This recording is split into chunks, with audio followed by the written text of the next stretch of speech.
Hola, buenas tardes. Si gustan, iniciemos la clase, por favor. Hola, buenas tardes. ¿Se escucha? Sí, escucha bien, doctor. Está bien la presentación. Perfecto. Muy bien. Perfecto. Entonces vamos a iniciar.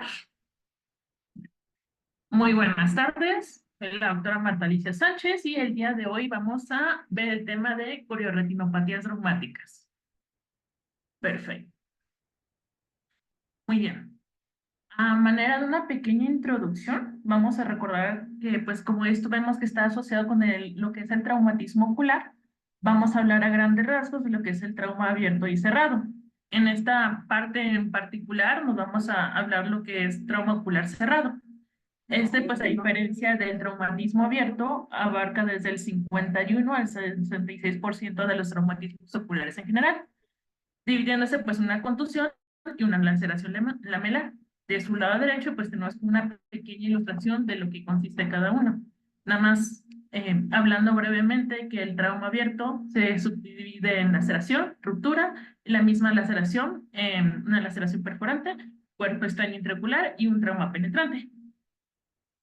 Bueno, rápidamente vamos a recordar lo que es la evaluación. Pues básicamente vamos a ver este tipo de pacientes de manera de una urgencia, recordando que primero hay que evaluar en general al paciente, tanto que es un paciente que nos pudiera o no responder, como en casos futuros vamos a hablar un poquito, y posteriormente que si es un paciente pues que dentro de lo que cabe está cooperando, hay que poder clasificarlo si es un traumatismo abierto o cerrado.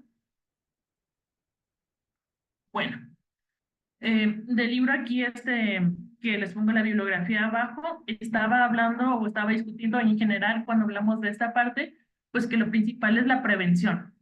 Si estamos hablando de la prevención, uno se imagina que pues este tipo de accidentes ocurre principalmente en el área laboral, pero no solamente en estas situaciones como por ejemplo un cuerpo extraño o un golpe, un accidente en casa automovilístico, sino también lo podemos proyectar a deportes incluso, que nos vienen clasificando entre el riesgo que corre uno y que muchas veces uno no lo considera o no lo ve de ese modo, pero pues se puede utilizar o se debería utilizar medidas de protección para evitar este tipo de accidentes.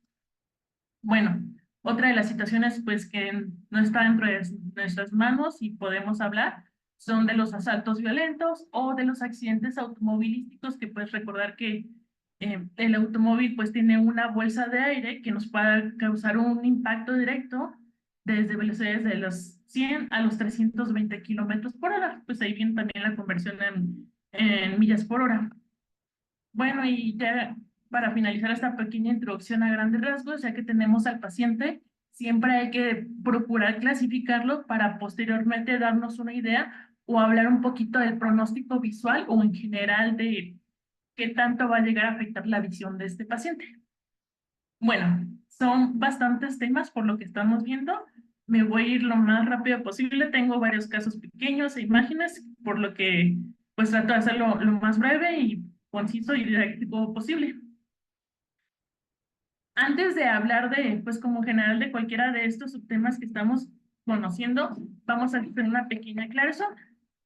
Vamos a tener y hablar de lesiones por golpe, de manera directa, de contragolpe, como dice, contrario al sitio de lesión, y por compresión ocular, que lo definen como un estiramiento ecuatorial.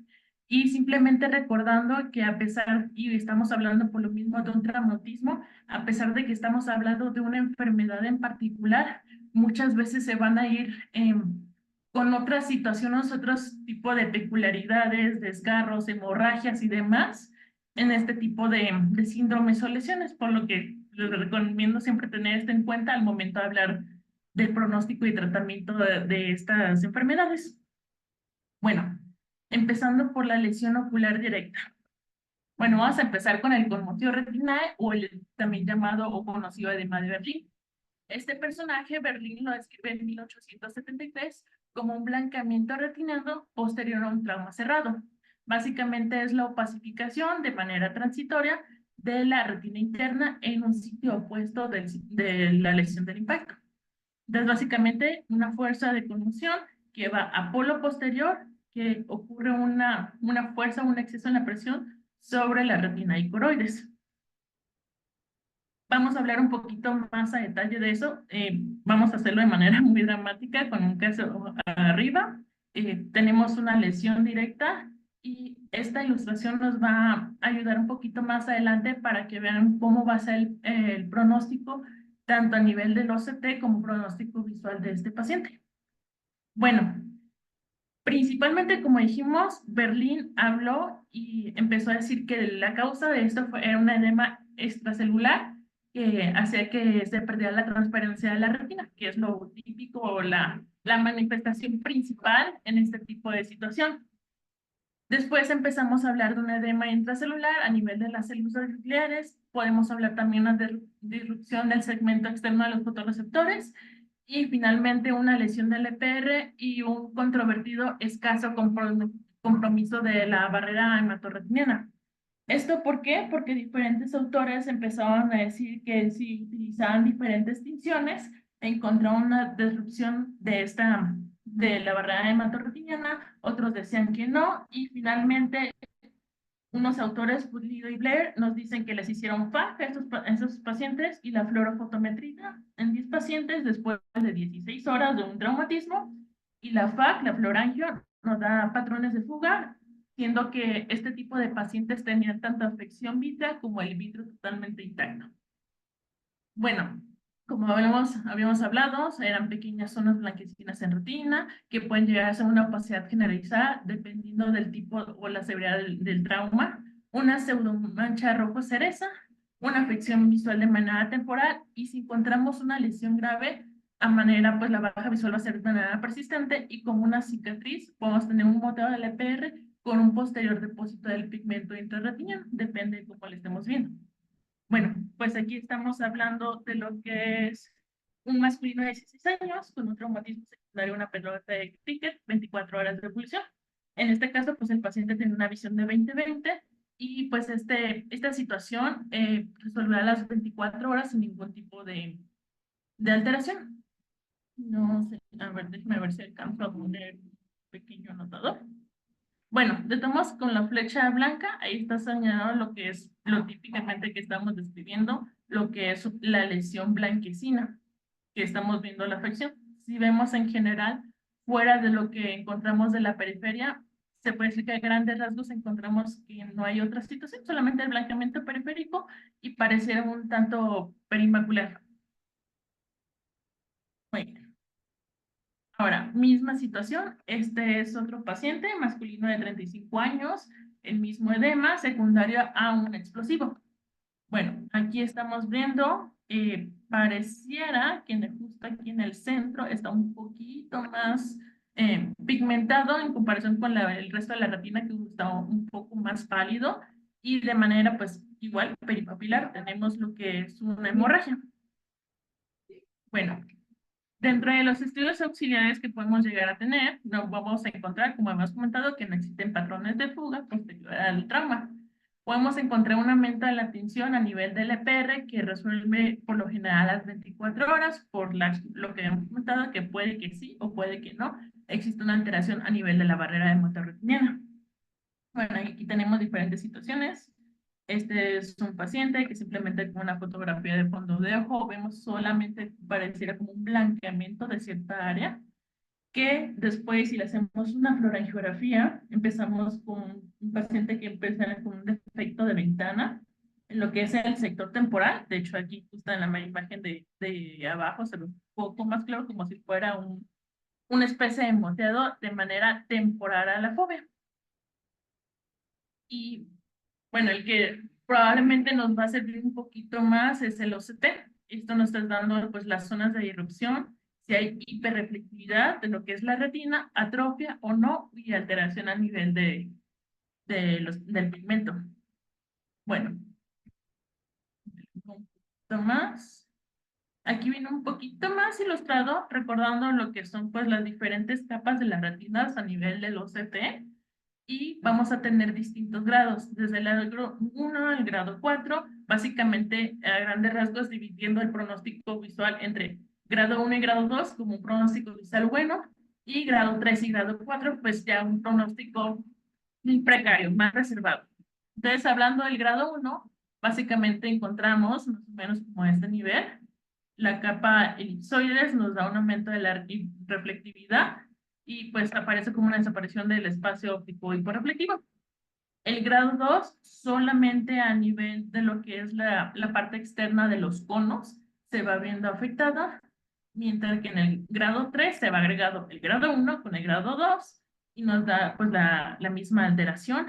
Y básicamente el grado 4 nos está hablando que es una alteración tanto de la parte interna y externa de lo que son los fotorreceptores, la elipsoides y la membrana limitante externa. Ahora sí podemos regresar un poquito de manera muy rápida a lo que habíamos dicho.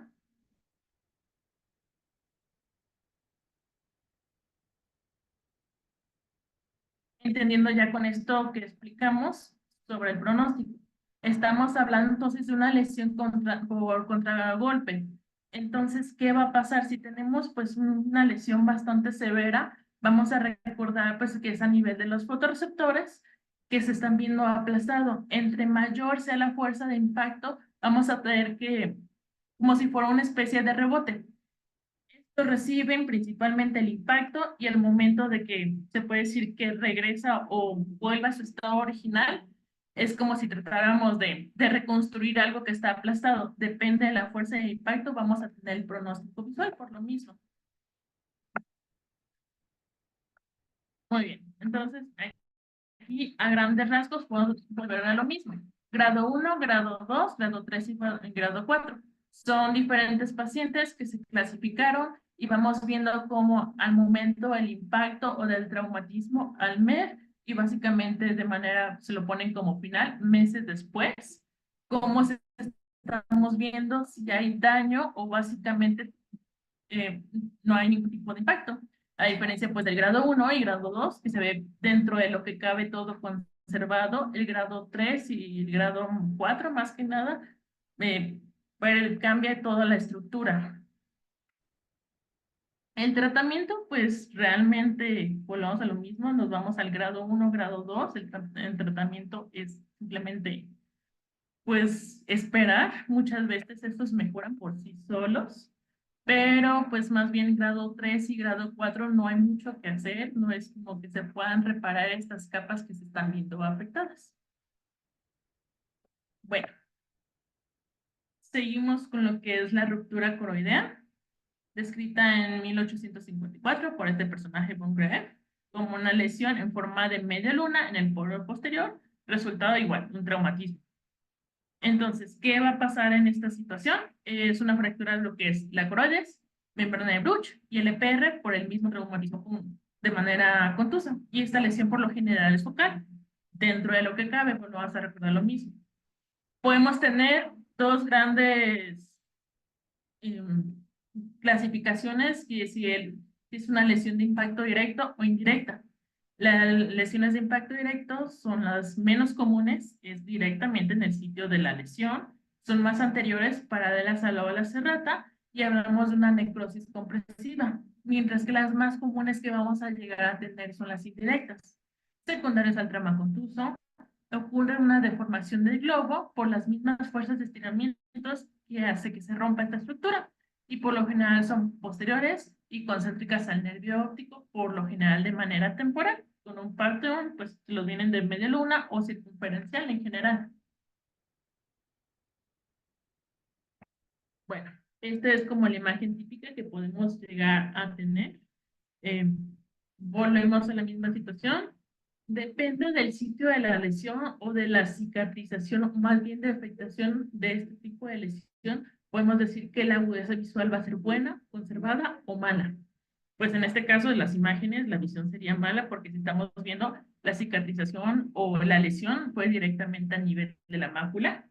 Y pues esto va a ser al final que se haga una cicatriz, como dijimos, dentro de unas pocas semanas y vamos a estar una hiperpigmentación de los bordes sanos, perdón. Aquí tenemos otra imagen, también recordando que pues esta imagen, este tipo de lesiones, vamos a encontrar pues un traumatismo, una hemorragia supraretinal que en ocasiones involucra coroides in vitro y pues en situación de un mes, por lo general, ya encontramos las cicatrices bien definidas. Lo que es la retina, se empieza a mostrar que la cutis está dañada, hay atrofia, hay adelgazamiento, y pues empiezan a perder lo que son las capas externas de esta misma retina. Hay que tener un poco de cuidado porque muchas veces aquí en el borde de los sitios de lesión empieza una neovascularización coroidea que nos ayuda pues a la cicatrización. Pero por lo general esta neovascularización, al momento de que se puede decir está bien definida ya la cicatriz, tiende a regresar. Bueno, ¿qué podemos encontrar o qué podemos pedir en dado caso de duda? Podemos pedir una fluorangiografía que en fase aguda o en dado caso para buscar una neovascularización coroidea. Encontramos patrones de fuga donde el sitio donde está la lesión hacia la parte externa que por lo general va a resolver en cuestión de días. La coroides, cuando pues ya está sana, vamos a encontrar un patrón de hipofluorescencia temprana a nivel del sitio de lesión. La coriocapilar se encuentra dañada y pues la hiperfluorescencia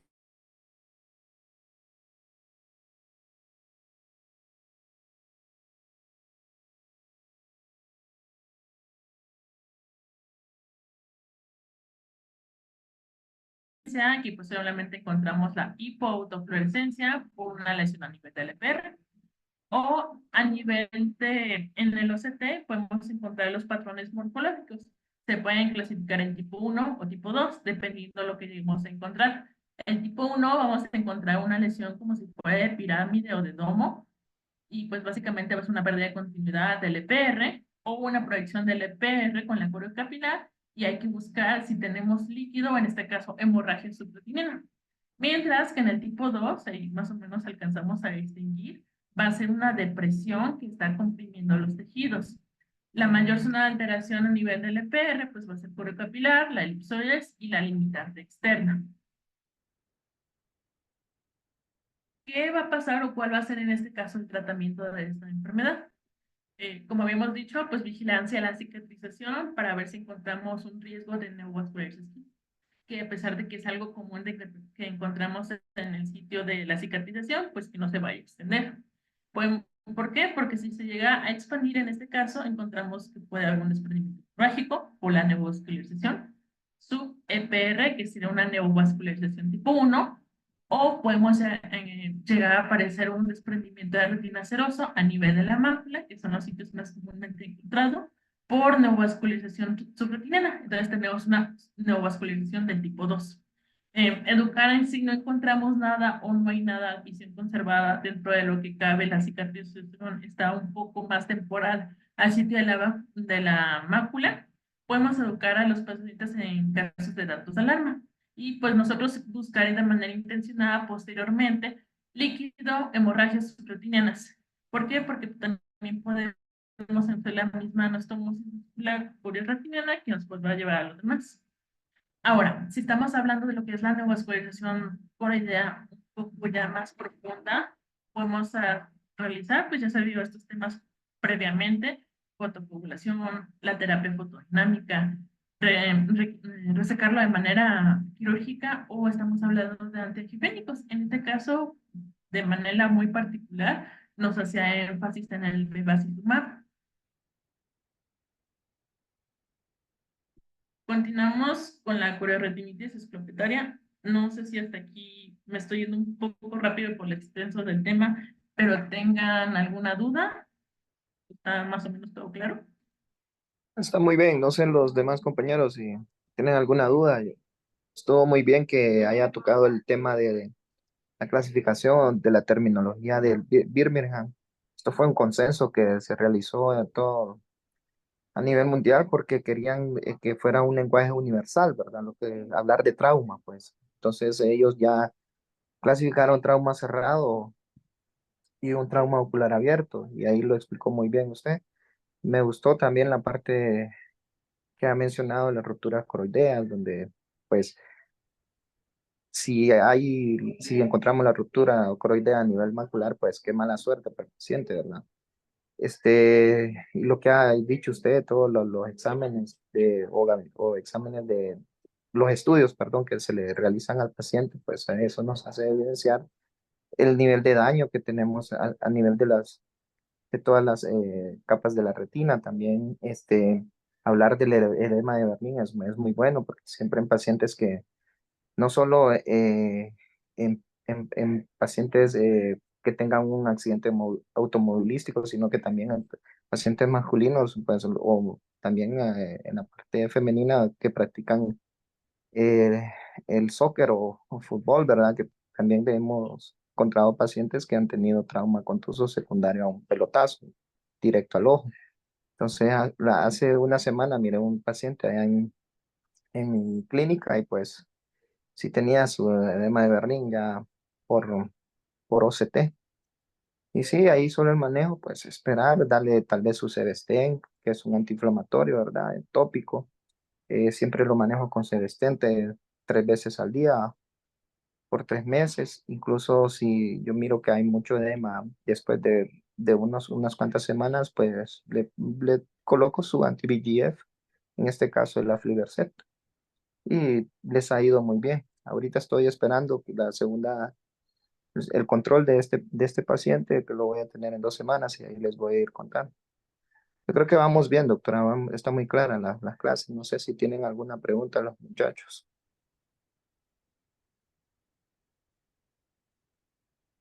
Si no, continúe, doctora.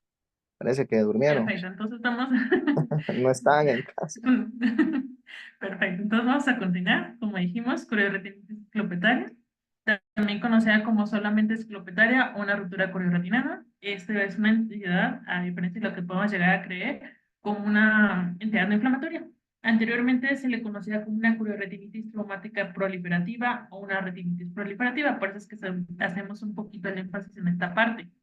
Como tal, es una lesión a nivel de coroides y retina posterior pues al mismo traumatismo penetrante, donde en este caso hace mucho énfasis de un proyectil de alta velocidad que golpea o pasa de manera tangencial al globo ocular. Muy bien. En este caso, pues hablamos en el cuadro clínico, digo, posteriormente un poco mejor ilustrado con imágenes. Vamos a tener típicamente que en el cuadro clínico hay ausencia de la retina, del EPR, membrana de Bruch coroides en el sitio de lesión del impacto. Suele ser una extensión posterior que puede o no involucrar el sitio de la mácula y pues con el tiempo la misma coroides y retina empiezan como a jalar, a retraerse, dejando la esclera desnuda y vamos a encontrar fibrosis en el sitio del borde de la lesión. A diferencia, bueno, de lo que vamos a ver el siguiente tema, se cree que este tipo de ruptura va a ocurrir por la diferencia entre la resistencia de la esclera, coroides, retina y la hialoides posterior. Cuando ocurre una deformación de manera rápida, la esclera, retina y coroides se rompen, mientras que la hialoides de manera posterior permanece intacta. Entonces aquí creo que un poquito más claro el cuadro. Vemos en esta parte donde se presume fue el sitio de impacto. Si vemos como si fuera una pequeña abulsión, aquí vemos que todo está como jalado en esta parte y volvemos a lo mismo. Aparentemente, pues el demás sitio de la retina dentro de lo que cabe, tal vez una pequeña hemorragia subteroidea inferior, pero parece que se encuentra bien. En este caso, por ejemplo, tenemos aquí un paciente masculino de 2 años que presentó una lesión en ojo derecho por un proyectil de aire comprimido, que ese es el tipo de proyectiles que estamos viendo. En su ojo derecho, a pesar de lo que podemos llegar a pensar, tenía una visión de 20/400. Encontramos pues una ruptura traumática superonasal. De hecho, aquí es la tomografía. Aquí encontramos el proyectil que le llegó a atravesar un desprendimiento de retina, hemorragias retinales y pues el colmotio retinal, que pues esta ya es una fotografía posterior de la cirugía, que pues dentro de lo que cabe con la visión que tiene el paciente pensamos que está bastante bien. En este caso, pues tenemos masculino 36 años, cambios pigmentarios y proliferación fibroglial del nervio óptico, mácula con un traumatismo con una cadena de metal, a diferencia en este caso, pues como tal ya no estamos hablando de un proyectil, pero esto es lo que quería hacer, pues la referencia es de la cicatrización posterior que puede llegar a tener este tipo de pacientes. Volvemos a lo mismo, como tal, para este tipo de traumatismos, pues no hay un tratamiento como tal determinado. eh, Aquí, por ejemplo, en este caso, estamos hablando de un desprendimiento de retina y demás. Hay que tratar ese desprendimiento, pero por lo demás, esperar a que se reabsorban las hemorragias y ver cómo queda el paciente. En realidad, Sí, no hay muchas veces tratamiento como tal. Dígame. ahí doctora, pues lo que hay que hacer es como hacer como una barrera con láser, como un láser focal, Ajá. para que no se vaya a ir totalmente la retina, ¿verdad? O tratar de delinear o hacer como con la misma cicatriz del láser, ¿verdad? Para Entonces, delimitar como esta ah, zona. exacto. Y pues esperar que absorba, por ejemplo, ahí abajo hay una hemorragia, ¿verdad? Aquí, no, espéreme, sí, eso, Ajá. que fuera, Pero como tal tratamiento de lo parece, que cabe, no. parece También, intrarretiniano, o spray, que nos sí, ilustra muy parece intra. No intra, veo ¿ah? como Ujú. Y a nivel el. macular ahí se ve Sí. como esas, como fibrosis subretiniana también aquí, mira. Ajá, exacto. Pero ahí en la Mm, mácula, mira aquí más para acá, apunte más y ahí, en esta parte más que todo, en la pues parte ahí está a ahí, nivel. como ahí ya empieza su neovascularización probablemente después de Sí, eso. usted tiene pues, todo Ujú. esto de Su gran cicatrización. trauma, exacto. Sí. Y todo esto es esclera de nuevo, está Bueno, bien. sí, todo esto ya se espera, Ujú. como habíamos dicho, empieza a Estoy traccionar casi seguro que esos conforme. pacientes son del día a diario de la Uh, doctora Marta. no, del hospital escuela, papá, ya vas a ir. Ah, no, allá cuando esté en el Mario Catarrino Rivas, ahí vas a ver el montón. Estuve 2 años con hospital escuela en trauma. Mis turnos eran a las 2 de la mañana a operar, papá. Pero aprendes bastante en Vale. los hospitales Ay, públicos, sí. que todo es trauma. Bueno, Entonces, continuamos. ujú, Ujú. el agujero macular traumático. Cuéntenos. Bueno, entonces, como ya hemos dicho, pues va a asociarse a los demás temas que hemos visto con retinae, el edema de Berlín, la hemorragia subieloidea y pues como tal una ruptura coroidea. Pues vamos como agregando todo a lo que estamos viendo. A diferencia de los agujeros maculares idiopáticos, que son como los más comunes no traumáticos como tal, estos son por lo mismo de la etiología, son más grandes que los comunes.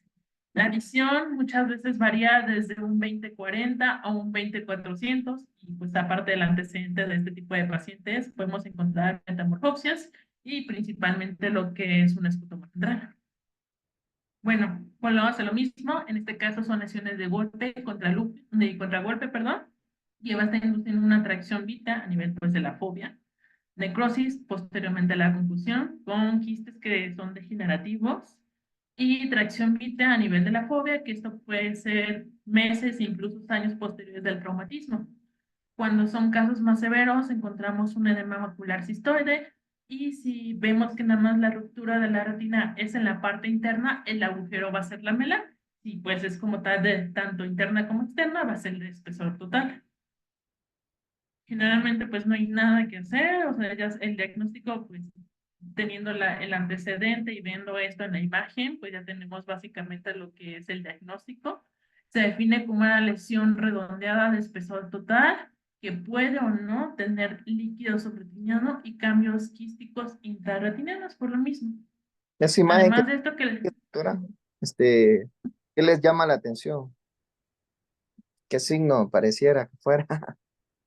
¿Cómo se ve? Bien bonito, está bien, bien, bien descrito ahí. ¿Cómo se ve? Parece un ojo de buey, va. ¿Lo ven? No soy yo el que me imagino, Sí, no, sí sí. parece ¿verdad? una, ¿Verdad? Bullseye, ¿no? Y se ve bien, bien.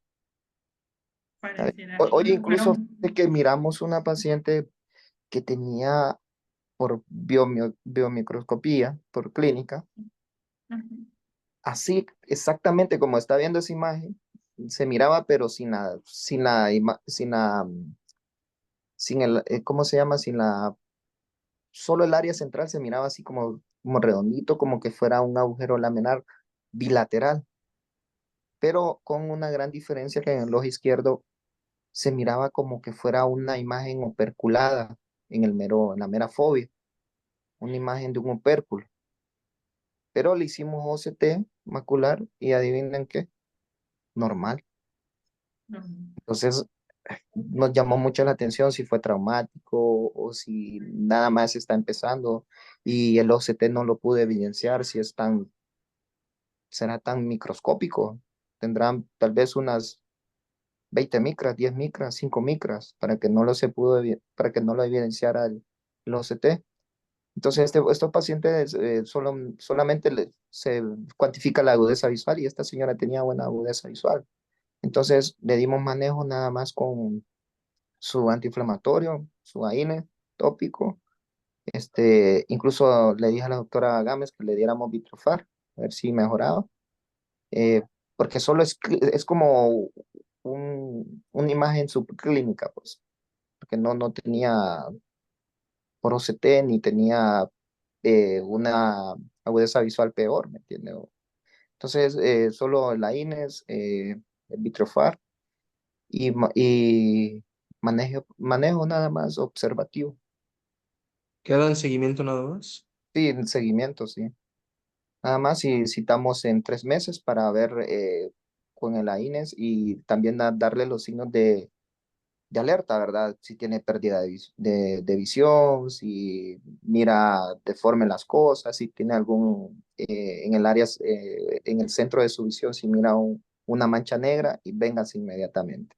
Entonces siempre hay que darle, eh, ya a los pacientes siempre hay que explicarle los manejos y explicarle también que si hay signos de alarma como los que ya les mencioné, pues que se vengan inmediatamente a una revisión. Entonces solo manejo conservador en este caso.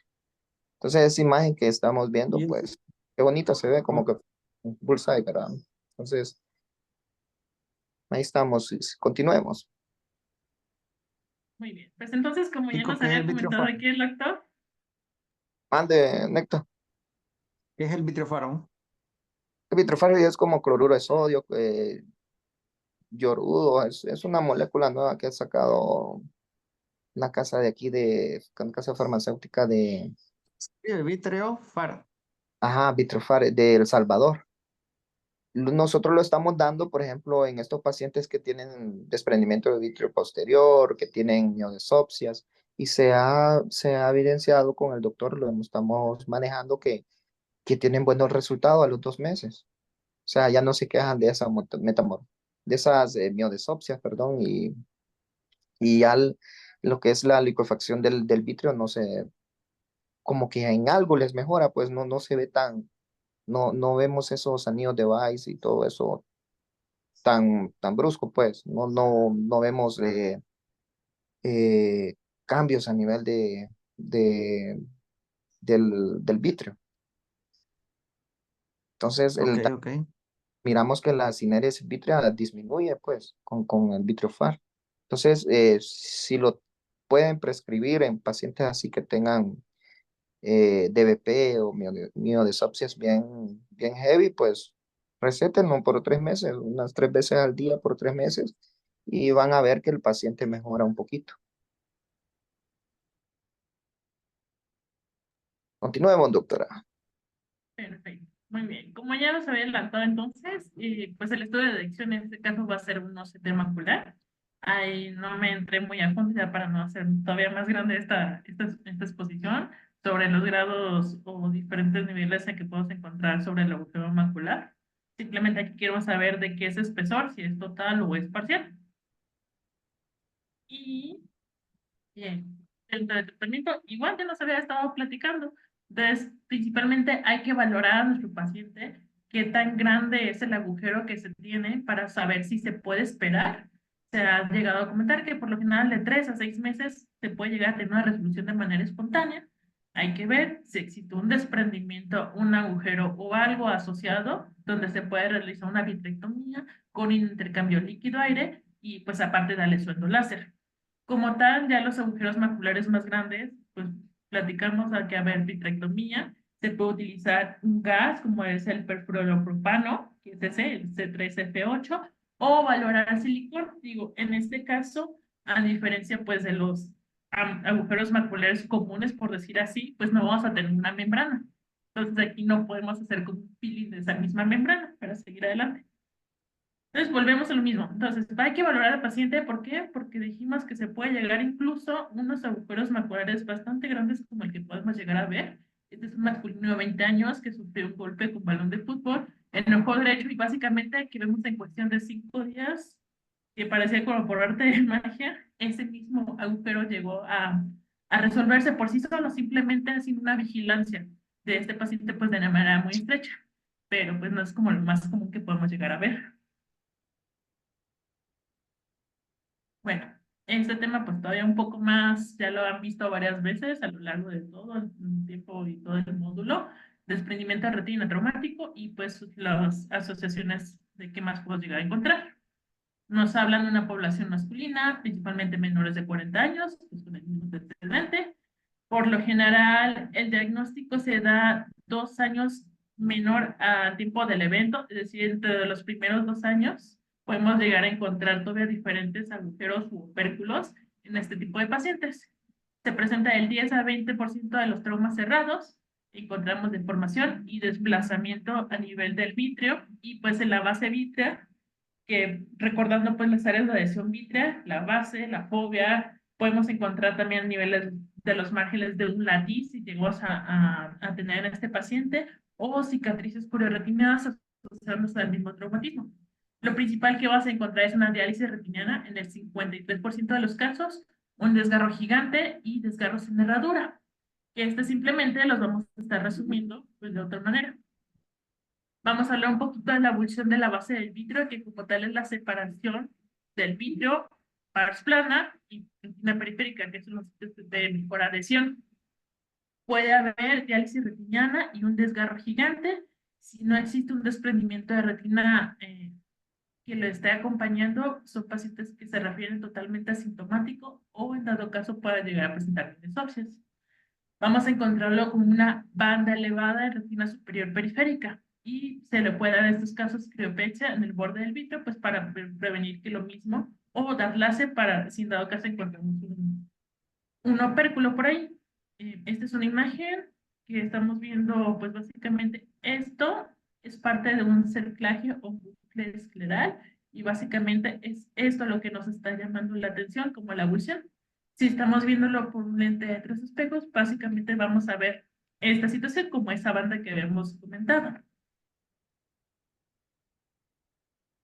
Si vamos hablando de diálisis, desgarro y desgarros gigantes, que son básicamente lo mismo, lo único que cambia, por ejemplo, en diálisis y los desgarros simplemente es definir que, por ejemplo, los desgarros gigantes, estamos hablando de gigantes cuando están abajo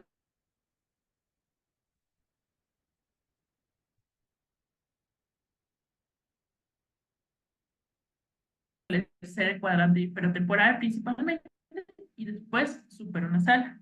Los desgarros estamos hablando más en la periferia, o dijimos, en los márgenes de una degeneración de la tiz o una cicatriz, mientras pues que en los desgarros gigantes son en el borde posterior de la base vítrea. Mismo, si no son muy grandes, asintomáticos o miocepsias, y pues en este caso, pues dependiendo de qué tan grande el desgarro gigante o qué tanto puede llegar a visualizar incluso el mismo paciente. Ahorita vamos a ver imágenes para comprender mejor este punto.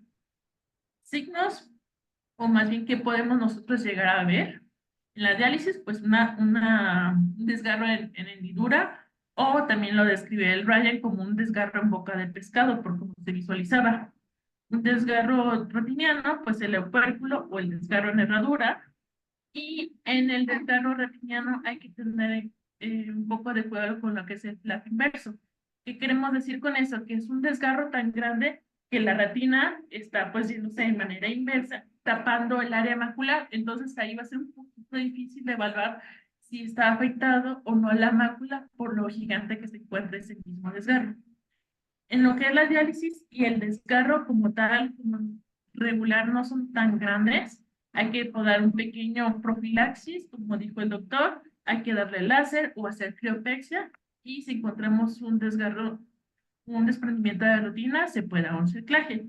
Y pues estos desgarros, ya dijimos, son gigantes, son bastante grandes. Hay que empezar con un cerclaje escalar y valorar si encontramos o si necesita láser adicional en otros sitios. ¿Por qué? Pues porque estamos viendo este tipo de situación. Si estamos viendo, por ejemplo, en esta imagen que les estoy mostrando superior, estamos hablando que es un desgarro que abarca de 10 hasta la 2 y que lentamente, conforme el mismo desprendimiento o desgarro, va a ir afectando el área macular y, por ejemplo, aquí la imagen de abajo que les estoy mostrando es lo que hablamos del flap inverso. La retina se viene hasta abajo, evitando pues que podamos llegar a valorar el área macular y pues como tal, no sabemos si está la mácula adherida totalmente o si ya hay alguna situación. Y pues otro tipo de desgarro que vimos como en hendidura o de boca de pescado que habíamos hablado. Simplemente para que también uno se esté visualizando, por así que agarre o está acostumbrado al lente o la lupa de más confianza que tenga para saber si yo, o más bien en este caso, uno se encuentra más cómodo viendo al paciente con el indirecto o viéndolo con un lente de espejos para tener pues la certeza de que muchas veces este tipo de desgarros pueden llegar a pasar desapercibidos.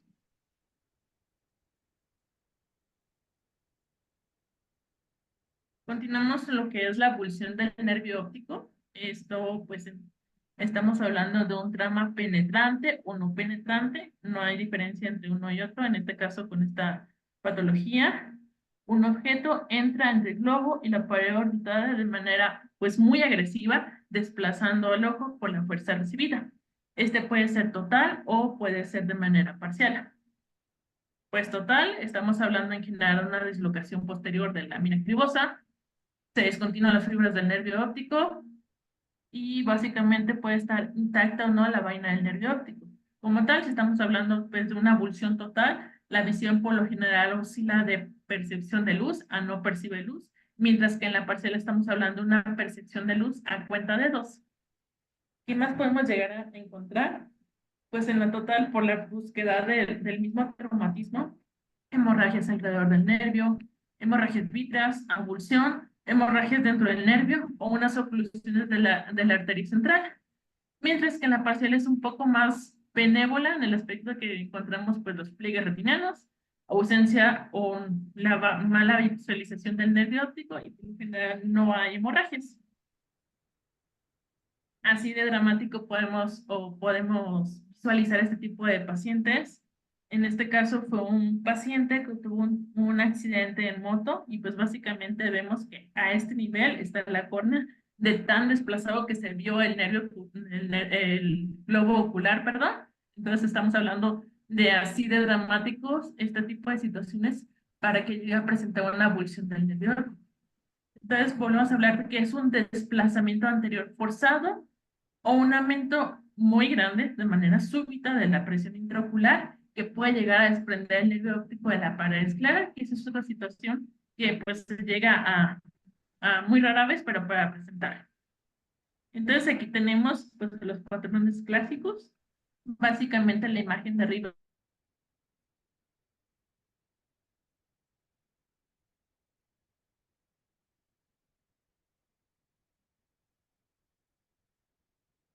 están redondeando al mismo nervio. Podemos llegar a encontrar pues una hemorragia vitrea dependiendo del traumatismo que está expresando el paciente, la excavación como tal, verla como está, si está presente o no, las hemorragias dentro del mismo, que aquí en la imagen inferior un poco se alcanza a visualizar, y las oclusiones. Bueno, si estamos hablando entonces de un traumatismo así de grande, vamos a valorar al paciente, vamos a ver. Te podemos pedir un ultrasonido de modo pues A-B junto, principalmente aquí el modo B. Nos estamos hablando de lo que es un escalón a nivel del nervio óptico, que básicamente esta es la imagen con la flecha roja que nos está señalando el mismo escalón, una zona hipoecoica por detrás del mismo nervio óptico.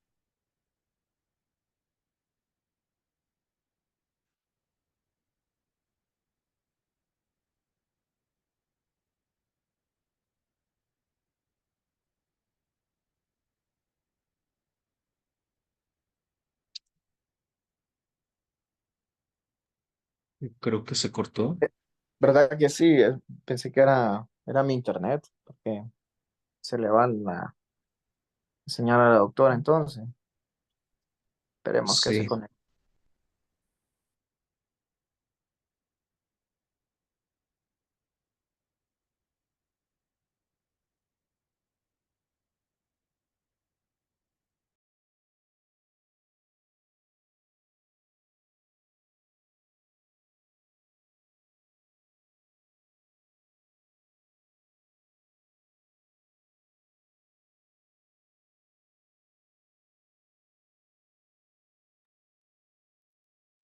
Sí, está desconectada porque ni siquiera le llegan los WhatsApp a la doctora.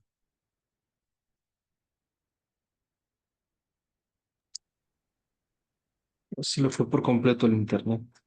Sí, yo creo. Entonces, ¿cómo hacemos? Si quieren, porque ya iba finalizando. Si gustan, no sé si pues, quieren dar la otra clase, por mientras ella se conecta y da lo demás o le da por concluida y manda la diapositiva. Entramos a la clase, a la siguiente. ¿Me escuchó? Se escucha bien bajo, doctor. ¿Me Escucha escucha? allá como si estuviera en la montaña. ¿Todavía escucha abajo? Todavía, doctor. A ver. Ah, pues, en efecto, sí está en la jungla el doctor Emiliano. Sí, ¿Escucha mejor? ahí se escucha mejor, creo. Si Sí, quiere, ahí está. entrémosle a su clase, doctor, y si se conecta la doctora, pues María, después damos lo que damos para que finalice la clase, si no, por concluida la damos. Ok, ¿Ahí se doctor. ve bien?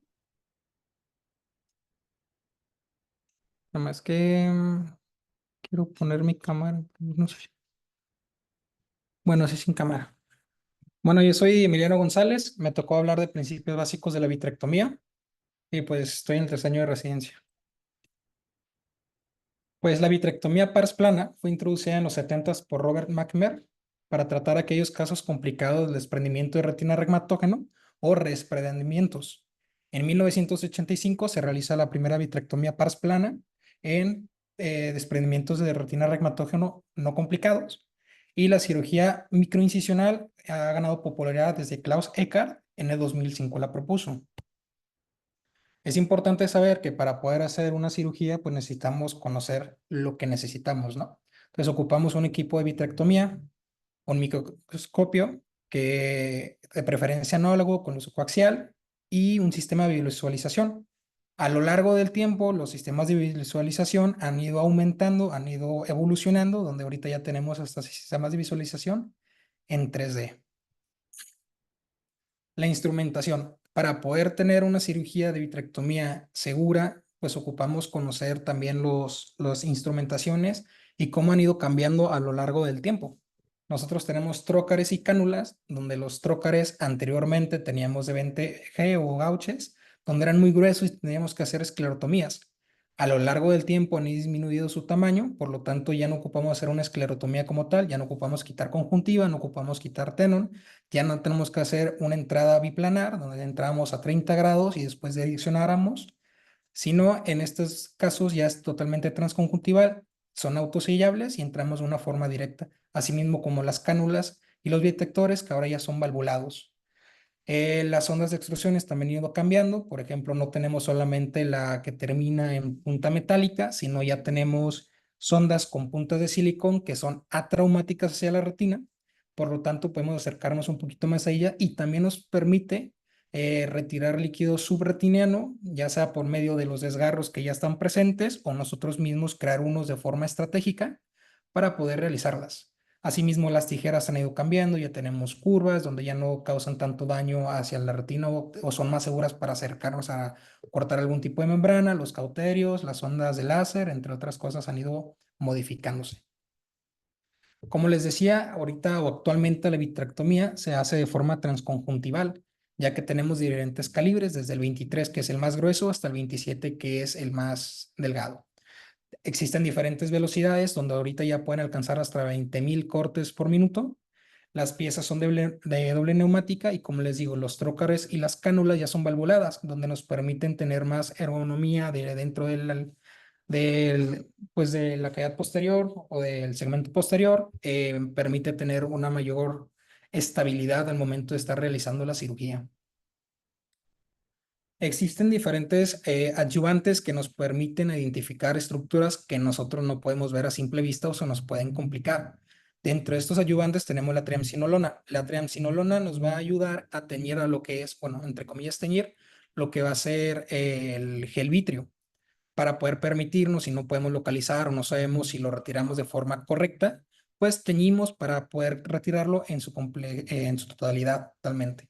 Tenemos colorantes que también nos ayudan a distinguir ciertas estructuras, como tenemos el azul brillante, que nos ayuda a teñir lo que es la membrana limitante interna, pero no tiñe las membranas. Tenemos el azul de tripano, que ese sí nos ayuda a teñir las membranas epirretinianas, y si queremos teñir las dos, podemos usar el dual.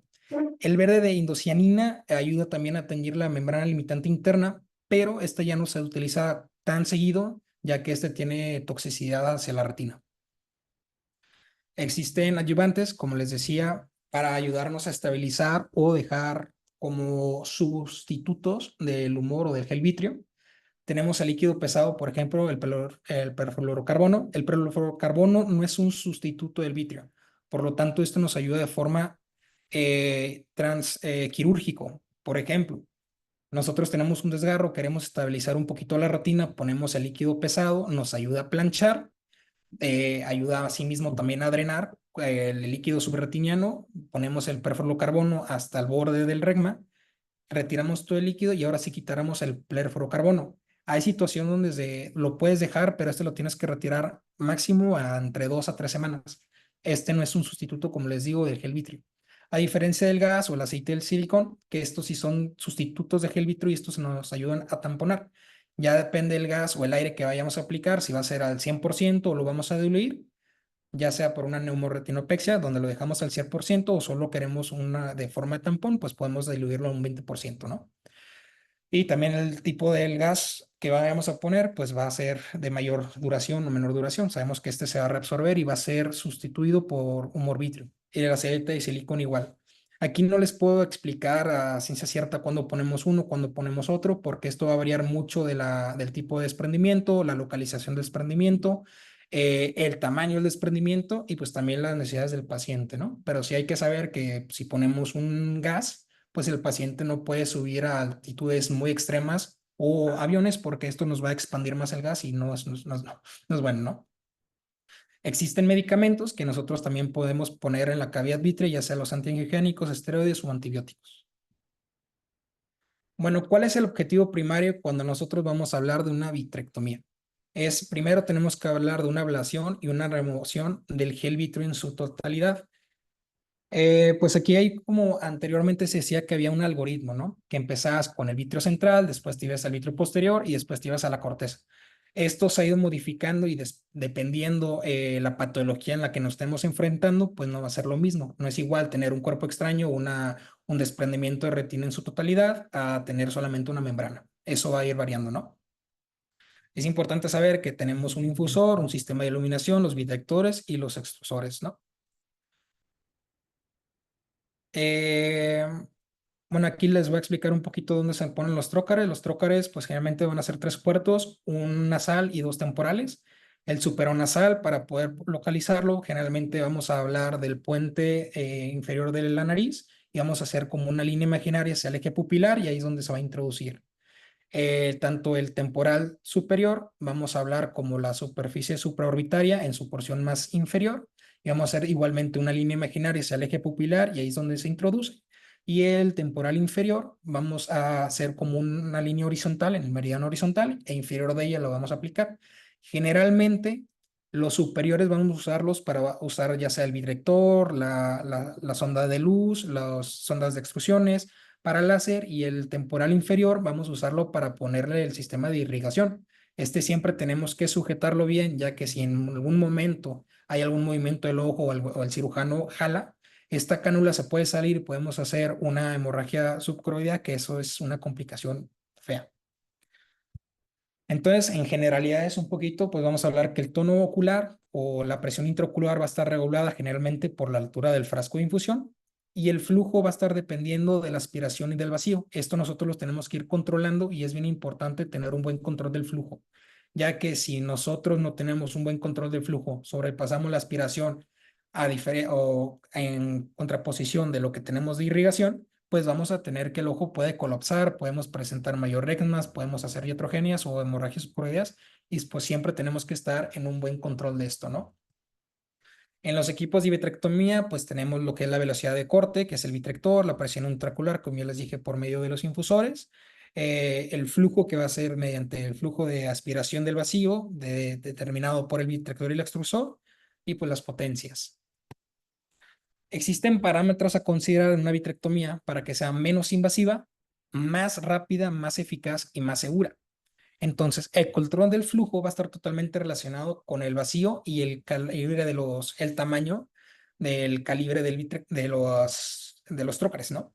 Entonces, vamos a decir que entre sea mayor vacío, tenemos un mayor flujo y a mayor calibre tenemos un mayor flujo. Entonces, eso tenemos que tenerlo bien consciente, ya que esto nos va a ayudar a tener una mayor estabilidad intraocular, trabajar de manera segura en los diferentes tejidos intraoculares y pues prevenir tracciones inesperadas, que esto es algo muy importante. La velocidad de corte dice que a mayor frecuencia vamos a tener mayor rapidez, vamos a generar menor tracción y por lo tanto tenemos una mayor seguridad. Cuando hablamos del calibre, se dice que entre más pequeño sea mejor porque es menos dañino hacia la conjuntiva, hacia el atenon, hacia la esclera y pues tenemos una mayor incidencia de autosellado. Entonces, las bombas del control, hablando del vacío y del flujo. Aquí es bien importante ya que debemos saber con qué tipo de bomba vamos a trabajar y cuál diferencia tiene y cuál es un poquito, entre comillas, más seguro en unas manos inexpertas en comparación de unas manos expertas. Entonces tenemos la Venturi, que esta va a depender principalmente de la densidad de los medios líquidos del ojo. Entonces el Venturi, el flujo se adapta al vacío y esto va a ser controlado por el cirujano mediante el pedal. Entonces vamos a poner un ejemplo. Vamos a decir que nosotros tenemos un vitrio denso, vamos a decir un hemovitrio. Entonces, para nosotros poder retirar ese hemovitrio, necesitamos un vacío de 500 milímetros de mercurio para poder tener un flujo de 15 milímetros por minuto. Esto es para tener poder retirar el hemovitrio de una forma segura. Entonces estamos haciendo la cirugía, estamos retirando el hemovitrio y después de retirarlo vamos a decir que en la parte posterior de pues tenemos un líquido de menor densidad, vamos a decir una retina flotante, ya no está el hemovitrio y por lo tanto al nosotros tener el pedal, el vacío va a seguir en 500. Al ya tener una menor densidad, el flujo se va a aumentar a 30 milímetros por minuto. Por lo tanto, aquí vamos a tener un flujo excesivo y vamos a tener un riesgo de un desprendimiento, de llevarnos la retina flotante, de producir mayor tracción, entre otras causas, una hipotonía que no queremos. Por lo tanto, aquí, ¿qué acción tenemos que hacer? Soltar inmediatamente el pedal y disminuir el vacío para que el flujo no nos aumente. La bomba Venturi, entre comillas, es una cirugía que nos va a permitir ser más rápido, pero tenemos que tener mayor conocimiento o mayor habilidad. Por lo tanto, en manos inexpertas o el que estamos en aprendizaje o están en aprendizaje, refieren una bomba peristáltica es mejor para en estos casos. Sin embargo, una bomba Venturi la prefieren cirujanos que ya tienen mayor experiencia porque una cirugía más rápida pues es menos dañina a nivel del ojo, ¿no? Entonces, cuando hablamos de la bomba peristáltica, aquí el vacío se va a adaptar al flujo.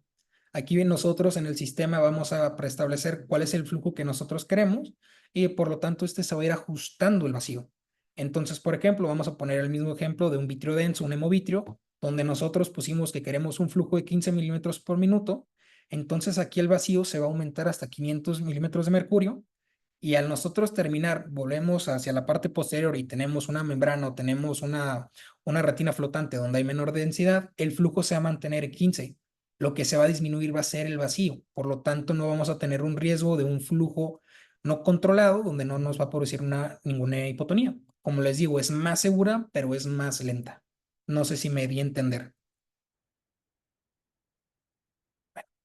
Entonces, las estructuras intraoculares, pues tenemos el vitrio central, tenemos la corteza del vitrio, la retina desprendida y las membranas vitreoretinianas, ¿no? Entonces, generalmente cuando hablamos del corvitrio, se puede decir que ocupamos una velocidad de corte de 10.000 un flujo de 25, el límite del vacío generalmente lo vamos a tener a 650, la altura del frasco 25 y una potencia en 20. Esto se puede ir modificando dependiendo qué tan denso esté el vidrio, ¿no? Cuando hablamos de una rutina flotante, aquí estamos hablando de calibres 23, pues como vemos el flujo se modifica, se disminuye, el vacío también se disminuye, mientras que la altura del frasco, la potencia y el corte se mantienen exactamente igual. Y pues las membranas vítreos proliferativas, pues la velocidad de corte pues la podemos tener en 2500, un flujo en 12, el límite de vacío lo vamos a establecer hasta 400, la altura del frasco en 25 y la potencia en 20. ¿Cuáles son las indicaciones para hacer nosotros pues una vitrectomía? Un chorro. Hay un sinfín de causas que nosotros tenemos que empezar a sospechar o empezar a intervenir para hacer una vitrectomía, desde un DR pseudofágico primario, la presencia de un hemovitrio, reparar un desprendimiento de retina reumatógeno, reparación de un desprendimiento de retina traccional, la eliminación de la membrana epirretiniana, la reparación de un agujero macular, ya sea la presencia de un trauma ocular abierto, cirugías submaculares, eliminación de cuerpos extraños intraoculares, biopsia de vitrio, eliminación de catarato utilizando enfoque de pars plana o reposicionamiento de un implante de lente intraocular. Es importante saber que estas son las indicaciones, pero las técnicas en cada una va a variar. Por ejemplo, aquí tenemos diferentes videos, por ejemplo, de un desprendimiento de retina reumatógeno o una retinopatía diabética vitreopolioferativa con hemovitrio, donde pues son totalmente diferentes. No sé si quieren los vaya explicando o nomás los vemos. Bueno, el punto es que en la imagen superior pues estamos viendo el desgarro gigante, nosotros tenemos que estabilizar, tenemos que retirar el líquido subretiniano si es que hay presencia, después podemos poner un líquido pesado para estabilizar, plancharla y ahora sí darle láser para sellarlo y evitar que se desprenda de forma más completa y después podemos continuar con la vitrectomía. A diferencia con el hemovitrio, pues tenemos que quitar todo el vitrio en totalidad, tenemos que visualizar los regmas de una forma adecuada y pues empezar a hacer la cirugía. Para nosotros quitar una membrana pues va a variar. Es importante saber si es una membrana epirretiniana o si estamos hablando de una membrana fibrovascular secundaria por una retinopatía diabética, ya que el grosor no es lo mismo, las fuerzas que necesitamos no es lo mismo. Por ejemplo, nosotros podemos hacer un peeling o podemos hacer un shave en ciertas situaciones, pero hay veces donde no es suficiente, ya que el grosor es muy importante al momento de nosotros estar intentando hacer el peeling o el shape, pues podemos generar tracciones, hacer una fatiga a nivel de la retina y pues elongar o desprenderla. Entonces ahí podemos optar en nosotros tener que realizar una cirugía bimanual. Es importante saber que para la cirugía bimanual, pues nosotros vamos a ocupar tener un candelabro. Entonces tenemos que poner otro trocar generalmente a las 12 para poder tener una visualización y pues ahora sí empezar a hacer la cirugía bimanual. Por ejemplo, aquí tenemos otros tipos de cirugías como el trauma ocular abierto, en retiro de cuerpo extraño intraocular o recuperación de un lío en la cavidad vitrea. Gracias a las nuevas tecnologías que son más rápidas, más seguras, pues existe en el trauma ocular abierto, ya podemos hacer una cirugía que es de polo a polo. En pocas palabras, lo que dice es reparar todo. Aquí tenemos expuesto el tejido uveal, nosotros cerramos la esclera, reposicionamos. Si nosotros perdimos o se fue el cristalino, se luxó, pues podemos hacer la cirugía de catarata. Generalmente, dependiendo qué tan agravado esté o cómo está la retina, pues decidimos si poner un lente o no poner el lente, ¿no? Podemos dejarlo afágico, después de que se estabilice, disminuye el proceso inflamatorio, pues ahora sí fijarlo. La ventaja de poder hacer las cirugías de polo a polo es que en el momento nosotros podemos entrar a la retina y podemos visualizar si por medio del trauma fue el cuerpo extraño o fue un traumatismo, pues podemos ver los desgarros que están dentro y poder repararlos. Por ejemplo, en esa cirugía de trauma abierto, el mismo traumatismo podemos encontrar que había un agujero macular en el cual pues se puede intervenir. Como decía Marta, existen ciertos casos que no tenemos que hacer pues no existen membranas, pero es importante ver en el OCT si el agujero se ve como si estuviera traccionando. Si el agujero se ve que está traccionando y es un grosor muy importante ahí, se puede recomendar hacer una limitorexis, retirar la membrana limitante interna que nos está generando esa tracción. Podemos empaquetarlo, o sea, lo que me refiero es, hacer la limitorexis y eso mismo de la membrana limitante, ponerla dentro del agujero para como autosellarlo, ¿no? Uy, se me fueron los otros videos. Bueno, aquí podemos ver a las 2 semanas cómo tenía el agujero y pues ya cerró, ¿no? Después se pone el lente anclado.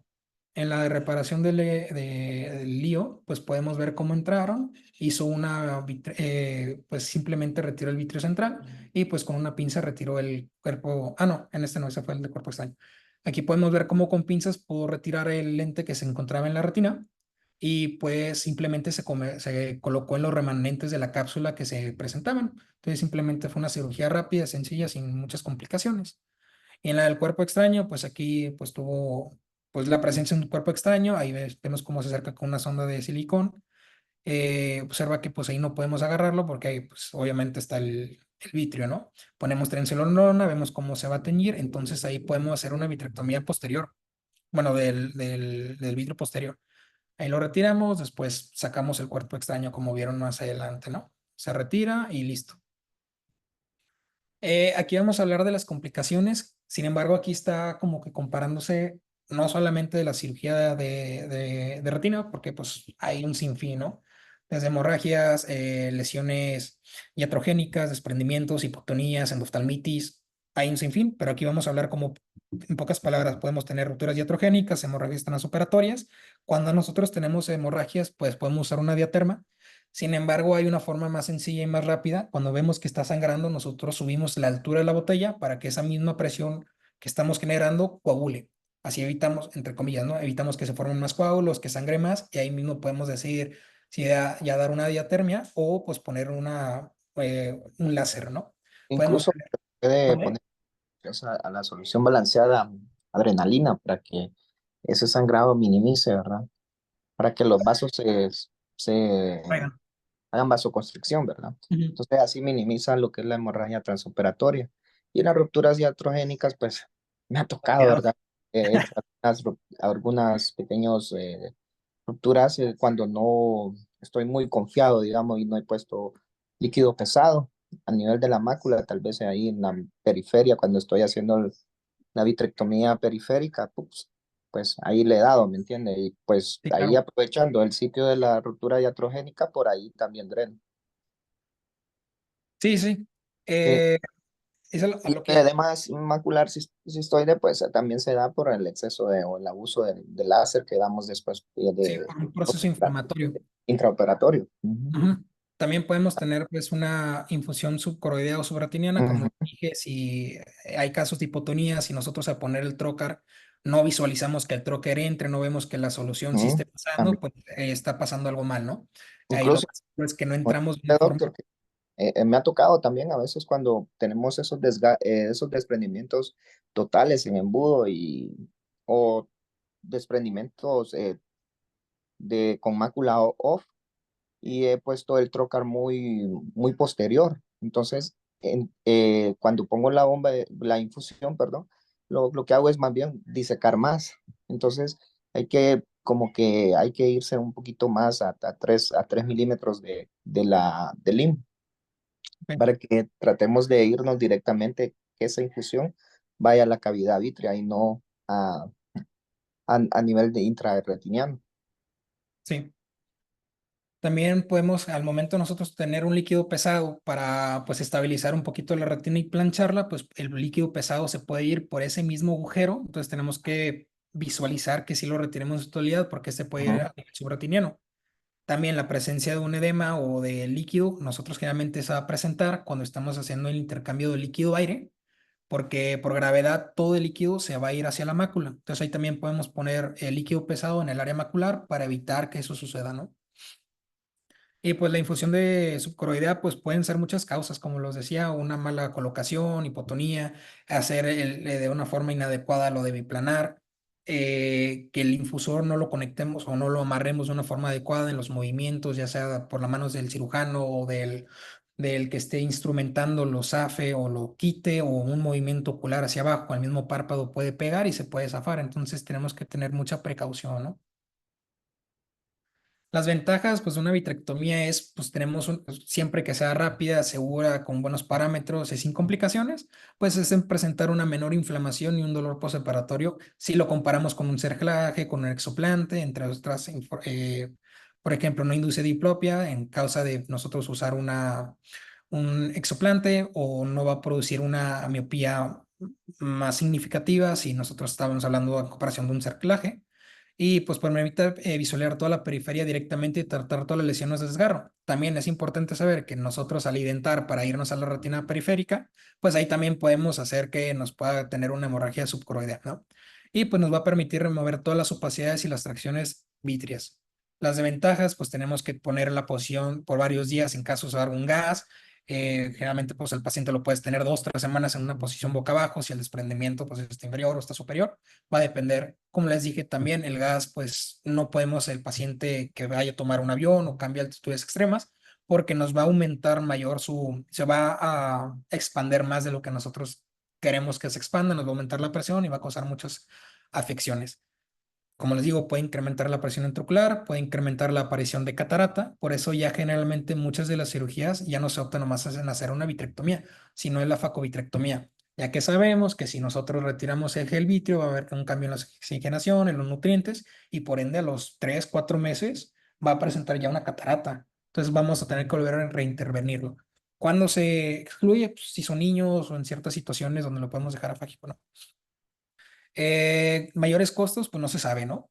Ya pues, las tecnologías y pues por no hacerlo se puede complicar más el paciente y le sale más caro, ¿no? Entonces, pues eso es en pocas palabras lo que eran los principios de vitrectomía. Como tal, no me metí tanto a hablar de las técnicas, porque las técnicas son un sinfín y va a depender mucho de la cirugía y del tipo del paciente. No todas las cirugías, por ejemplo, de un desprendimiento de retina van a ser iguales, no todas las causas de una retinopatía diabética se van a tratar iguales, no todos los agujeros iguales se van a tratar igual, no todas las membranas se van a quitar de una forma igual. Entonces, todo va a ir dependiendo y se va a ir modificando dependiendo de la situación, ¿no? Entonces, no sé si tengan dudas o preguntas. Muy bien, doctor, muy buena clase.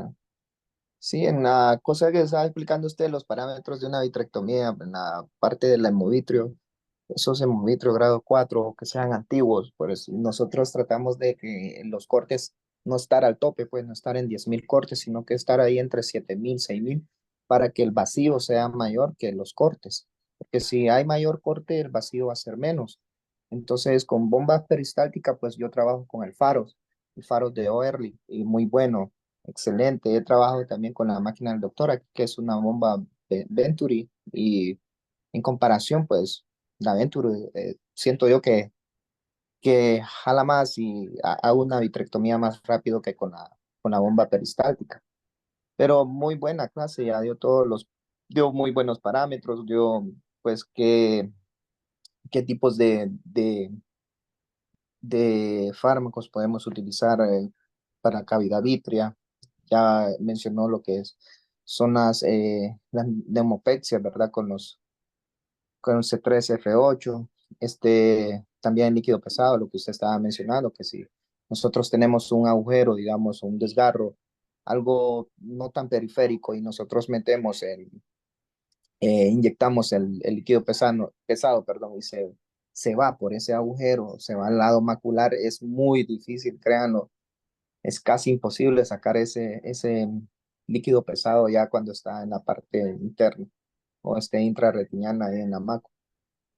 Muy buena clase, doctor. No sé si tienen algún comentario o alguna aportación o qué sé yo, una pregunta o algo. Si no, la doctora María ya se conectó. Marta. Marta, perdón. Sí, aquí está Marta Sánchez. Muy bien. Perdón, Sí, ya me Ariel. conecté, es que me fue el internet. No sé Sí, si quiere que le continúe, me quedan como 12 diapositivas de la última parte o lo sí, si quieren quiere, para la siguiente clase. no, si quiere, démosle de una vez tal vez ¿De una unos vez? rapiditos, sí. Va a ser, entonces ya, la última Rapidito. parte, nos Muchas vamos. gracias, doctor. Fue muy buena su clase. Gracias. Excelente. Nos vamos a las indirectas, que es la que nos había faltado. Retinopatía de Pusher, básicamente es un blanqueamiento de la retina de manera superficial, hemorragias, papilitis, secundario un traumatismo severo. Por lo general que estamos hablando, pues de un trauma severo va a ser bilateral. Entonces la visión depende de la severidad. De 20/20 a cuenta de dos vamos a encontrar defecto pupilar aferente, un escotoma central o paracentral, el blanqueamiento por extravasación linfática, por, en este caso, aumento de la presión intracraneal.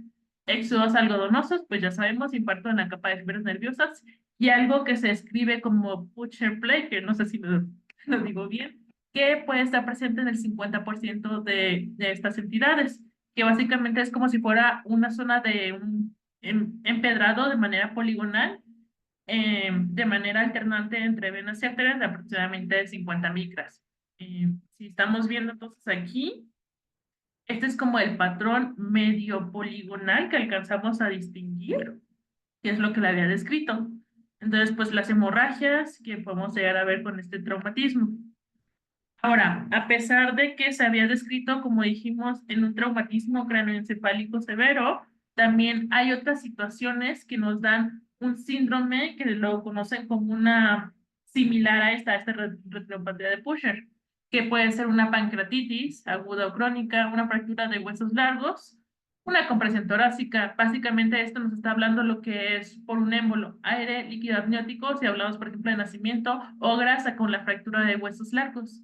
Se ha descrito pues en nacimiento que puede llegar a haber por la misma pues el uso de forceps o la misma compresión, síndrome de presión hidrostática o enfermedades de tejido conectivo, además de la púrpura. Entonces aquí la embolización nos va a provocar una oclusión arterial e infarto microvascular. Esto se piensa o se dice que es por la agregación leucocitaria, principalmente por el complemento C5A, y pues va a haber un angiespasmo por aumento de la presión venosa de manera aguda, por ejemplo, hablando de una compresión torácica. Síndrome de Terson, eso es lo que habíamos hecho un poco de énfasis al principio, porque, por ejemplo, en el síndrome de Terson estamos hablando de una hemorragia intraocular asociada a una hemorragia intracerebral. Principalmente estamos hablando de subaracnoidea. Entonces, Terson después la describe una hemorragia vítrea asociada a cualquier hemorragia intracraneal, que puede ser principalmente una hemorragia subaracnoidea en el 20% de los pacientes porque se rompe un aneurisma. Secundariamente, pues hablando de traumatismo, vamos a buscar una hemorragia subdural. Y pues lo que dijimos a grandes rasgos, hemorragia intraocular relacionada con una hemorragia intracraneal y aumento de la presión intracraneal. Aquí la controversia un poquito es cómo llega la hemorragia desde la cavidad craneal al cerebro. Uno nos están hablando de que por una comunicante a nivel del medio de la lámina crimosa va la hemorragia a nivel del ojo, pero pues esto no explicaría otro tipo de hemorragias.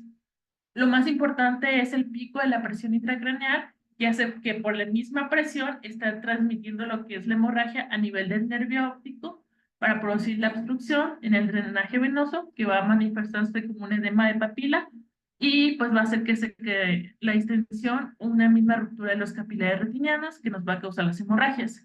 Y pues eso explicaría un poquito de lo que son las hemorragias prerretiniales y a nivel de las capas de Henle. Entonces, Supuestamente, doctora, dicen que hay un flujo retrógrado glial en esa fisiopatología de Pearson. Supuestamente, cuando le aparecen esas hemorragias. aquí es Muy bien. por lo mismo la controversia de cómo llega este tipo de hemorragia hasta Ujú, dentro del exacto. ojo. Por Por el eso son mismo. como las diferentes teorías. Hay diferentes teorías y una de esas es esa, el reflujo retrógrado glial. Continúe, doctor. Muy bien, entonces como estamos diciendo, aquí vamos a depender mucho del estado neurológico del paciente. Estamos hablando, pues ya aquí una verdadera emergencia, estamos hablando de que hay una ruptura de lo que es un aneurisma. No nos va a venir a nosotros muchas veces de primera intención, ya sería pues una cosa más bien un cuadro secundario, al menos de que quieran que los maduraremos cuando hablamos de un hematoma sutural o algo, una hemorragia sí, una hemorragia estructural principalmente. Entonces, dependiendo del estado de alerta del paciente, pues hay que ver. La visión generalmente es de 20/20 a percepción de luz. Una presentación clásica podemos encontrar una hemorragia subhialoidea, como la que estamos viendo, pues la hemorragia vista de manera extensa, dependiendo del traumatismo, hemorragias en la capa de Henle y pues múltiples hemorragias de cualquier tipo, preretinianas, intrarretinianas, subtarretinianas, hasta peripapilares. Nada más un pequeño casito ahí que nos está viendo de manera poco intencionada. Esa es una pacientita de 52 años que ingresa por una hemorragia subaracnoidea porque se rompe una aneurisma a nivel de la comunicante anterior. Y aquí alcanzamos a ver lo que es esta bolita, y es por el motivo de su ingreso. Desarrolla una hipertensión craneal y posteriormente hace vasoespasmo. Y de manera inintencional, al momento de que le hacen este tipo de estudio, alcanzamos de manera pues muy tenue, o al menos no intencionada por medio de ellos, se alcanza a ver lo que es un hemovitro de manera muy bilateral que alcanzamos a percibir aquí pues en este estudio. Bueno, vitrectomía. Se han visto que a diferencia pues de otras situaciones, ¿cómo debería ser? Si va a ser una planeada, para tener una mejor recuperación visual, por lo que tenemos en los pacientes, o se puede pensar en una vitrectomía temprana, que estamos hablando de menos de 3 meses. ¿Por qué? Porque se encontraba que tiene una menor tasa de una membrana epiteliana en casos de desgarros o para prevenir incluso un DR.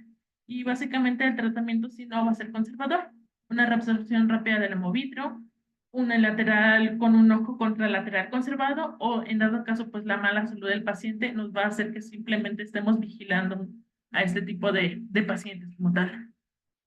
Ya nada más nos quedan dos, retinopatía por Valsalva y niño maltratado. Como tal, pues esto estamos hablando de una elevación de manera súbita a la presión intratorácica, intraabdominal, contra una glotis cerrada, que esa es la que es la definición de la maniobra de Valsalva, que va a ser que una válvula incompetente o mala válvula del sistema nervioso a nivel de cabeza-cuello nos va a dar esta presión que se transmite al ojo. Va a haber pues ruptura de los capilares de manera superficiales con un aumento de la presión venosa ocular.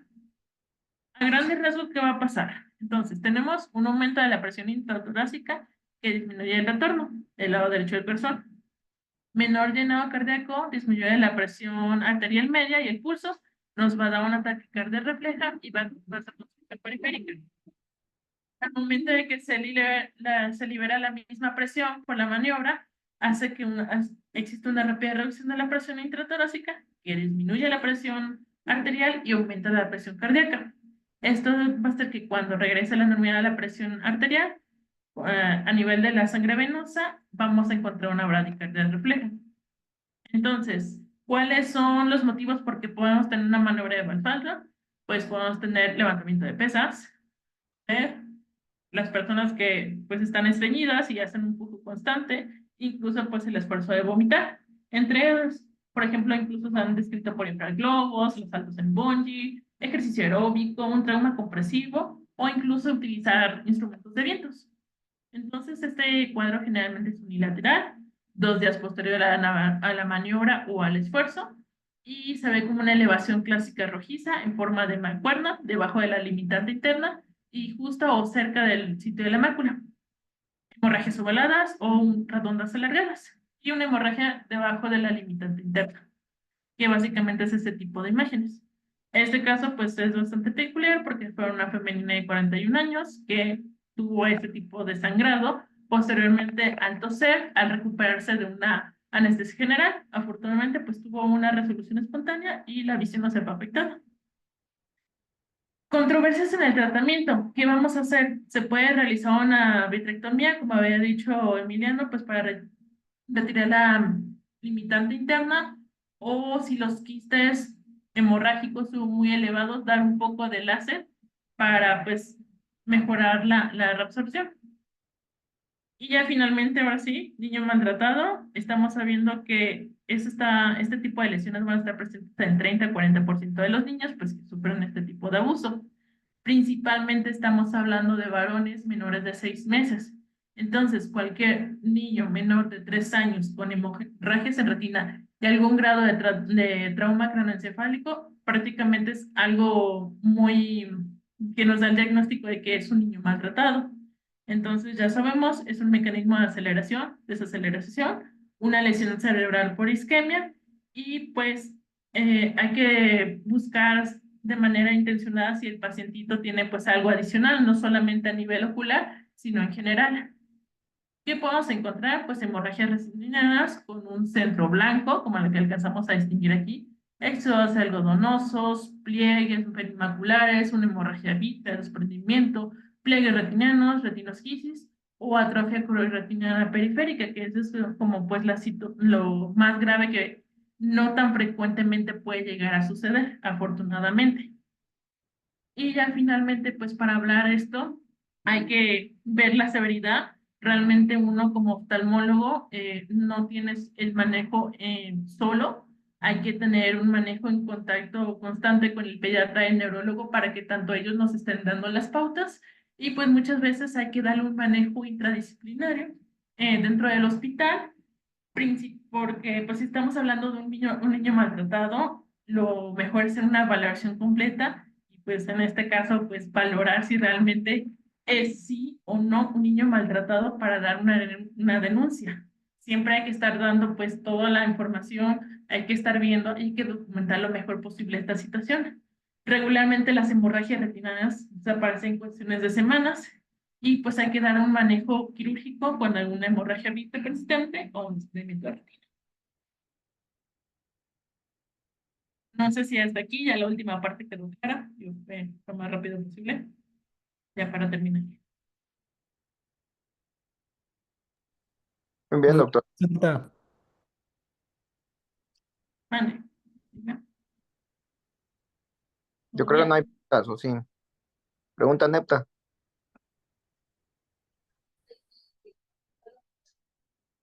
Creo que ahí estamos, doctor. Entonces, está muy bien los Perfecto, mecanismos indirectos. A salva, todas estas patologías maculares, está muy bien. perfecto. Ujú. Entonces aquí Entonces, quedamos. si Dios nos permite, nos vemos mañana. Cuídense. Feliz noche. Descansen. Buenas Buenas noches. noches, gracias. Carga la clase, pero estuvo muy Buenas buena. noches. Bueno, feliz día.